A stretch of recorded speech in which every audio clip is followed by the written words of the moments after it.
बिस्मिल्लाहिर्रहमानिर्रहीम। अस्सलाम वालेकुम। उम्मीद करती हूँ कि आप सब खैरियत से होंगे। जैसा कि हम बाब नंबर 2 के सबक नंबर 3 आखिरत की दोहराई कर रहे हैं और आज हम इसके मश्क के पहले सवाल की दोहराई करेंगे। मश्क का पहला सवाल है, दर्ज झैल सवालात के जवाबात बताइए। तो यहाँ 3 सवालात दिए गए हैं, हमने इनके जवाब बताने हैं। सबसे पहला सवाल है, अक़ीदा आखिरत किसे कहते हैं।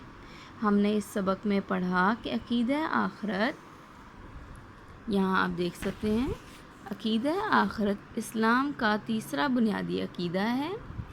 आखिरत के लफ्ज़ी मायने है बाद में होने वाली या बाद में आने वाली। तो अक़ीदा आखिरत, आखिरत वो है जो बाद में आएगी। अक़ीदा आखिरत से मुराद ये है कि इस बात पर ईमान रखा जाए कि ये दुनिया एक दिन ख़त्म हो जाएगी, इसके बाद एक और ज़िंदगी है जो हमेशा रहेगी, उसे ही आखिरत कहते हैं। तो अक़ीदा आखिरत क्या है कि इस बात पर ईमान रखा जाए कि इस दुनिया ने एक दिन ख़त्म हो जाना है और उसके बाद एक और ज़िंदगी होगी। ये ज़िंदगी जो दुनिया पे है ये आर्ज़ी ज़िंदगी है, इसके बाद की जो ज़िंदगी होगी वो हमेशा रहेगी और उसे ही आखिरत कहते हैं।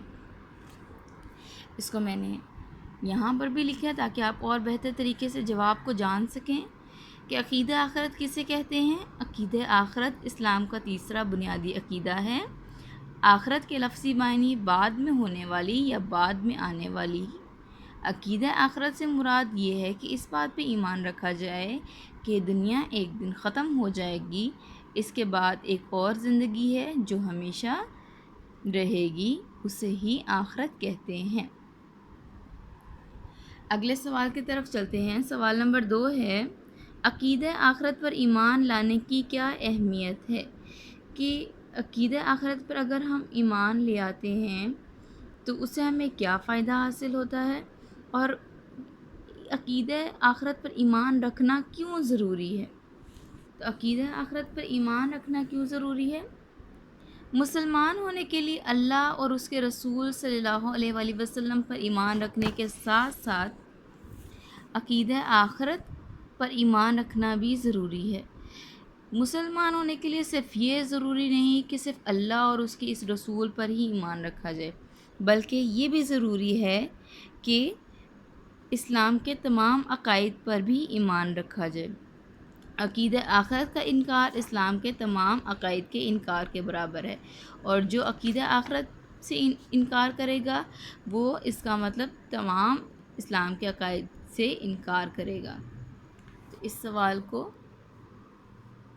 यहाँ आप और बेहतर तरीके से जान सकते हैं कि अक़ीदा आखिरत पर ईमान लाने की क्या अहमियत है। मुसलमान होने के लिए अल्लाह और उसके रसूल सल्लल्लाहु अलैहि वसल्लम पर ईमान रखने के साथ साथ अक़ीदा आखिरत पर ईमान रखना भी ज़रूरी है। अक़ीदा आखिरत का इनकार इस्लाम के तमाम अक़ाइद से इनकार के बराबर है। सवाल नंबर 3 की तरफ चलते हैं, जो कि है आखिरत पर ईमान रखने के चंद फ़ायदे लिखिए। तो हम आखिरत पर ईमान रखने के चंद फ़ायदे बताएंगे। सबसे पहला तो फ़ायदा ये है कि आखिरत पर ईमान रखने वाले का ताल्लुक़ अल्लाह ताला से बहुत मज़बूत हो जाता है और वो हर उस काम से बचने की कोशिश करता है जिससे अल्लाह ताला नाराज़ हो। और अक़ीदा आखिरत से इंसान में अच्छी आदतें पैदा होती हैं। तो ये इस अक़ीदा आखिरत पर ईमान रखने के बहुत अच्छे अच्छे फ़ायदे हैं कि सबसे पहला कि अल्लाह से ताल्लुक़ मज़बूत हो जाता है और उसके बाद ये कि उसको डर होता है इस बात का कि आखिरत में उसके अमाल का हिसाब किताब होगा, तो वो हर उस काम से बचता है जो अल्लाह को नापसंद है। तो इस सवाल के जवाब को और बेहतर तरीके से आप यहाँ जान सकते हैं। आखिरत पर ईमान रखने के चंद फ़ायदे लिखें। आखिरत पर ईमान रखने वाले का ताल्लुक़ अल्लाह ताला से बहुत मज़बूत हो जाता है और वह हर उस काम से बचने की कोशिश करता है जिससे अल्लाह ताला नाराज़ हो। उम्मीद करती हूँ कि ये 3 सवाल आपको समझ में आ गए होंगे अच्छे से। आपने इनको अच्छे से समझना है और इनकी दोहराई करनी है। अल्लाह हाफ़िज़।